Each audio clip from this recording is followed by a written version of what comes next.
போக்குவரத்து நாட்டின் அபிவிருத்தியில் முக்கிய பங்காற்றும் நிலையில் யுத்தத்தின் கோரப்பிடியிலிருந்து மீண்ட பிரதேசங்களில் அபிவிருத்தி பணிகள் மந்தகதியில் நடைபெறுவது கவலைக்குரியது.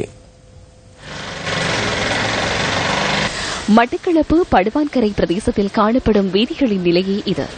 போரைத்தீவு கடரம்பூச்சி மரத்தடி சந்தி தொடக்கம் பெரிய போரத்தீவு பழகாவம் ஊடாக அம்பலாந்துறை தாமரைப்பூ சந்தி வரையான வீதி மிகவும் மோசமான நிலையில் காணப்படுகின்றது.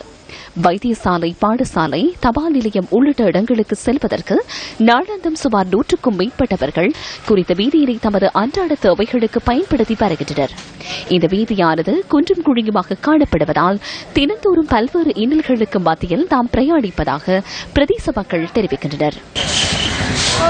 கத்ராபூஞ்சி மரத்து சந்தியிலிருந்து அம்பலாந்துறை சந்தி மட்டும் செல்லுகின்ற இந்த பாதை மிகவும் முக்கியமானது, பிரதானமான பாதை. பல வருடங்களாக சேதமடைந்து மக்கள் போக்குவரத்துக்கு உதவாதாக தெரிகின்றது.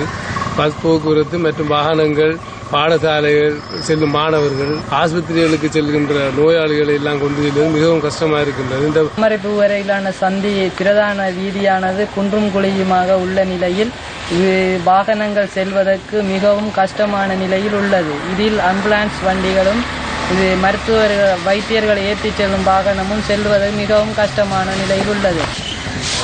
மழைக்காலங்களில் இந்த வீதியினை பயன்படுத்தும் பாடசாலை மாணவர்கள் சிரமங்களுக்கு மத்தியில் பாடசாலை செல்ல வேண்டியுள்ளதாக எமது செய்தியாளர் தெரிவிக்கின்றார். மட்டும் இந்த இடையில இந்த வீதிகள் எல்லாம் குன்றும் குழியுமா தான் இருக்குமா, ஒருவரும் சரியான முறையில போக்குவரத்து செய்ய முடியாம இருக்குது. இது பெரிய முக்கியமான ஒரு பிரதான பாதை. இது பெரிய கஷ்டமான சூழ்நிலையில மக்கள் எல்லாம் வந்து கஷ்டப்படுறாங்க.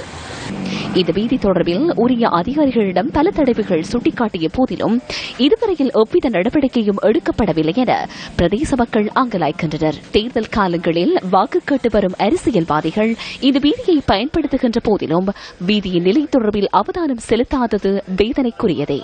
தேர்தல் காலங்களில் வார மாநசபை உறுப்பினர்கள், பாராளுமன்ற உறுப்பினர்கள், இப்படி பல அரசியல்வாதிகள்கிட்ட நாங்கள் சொல்லியிருக்கோம்.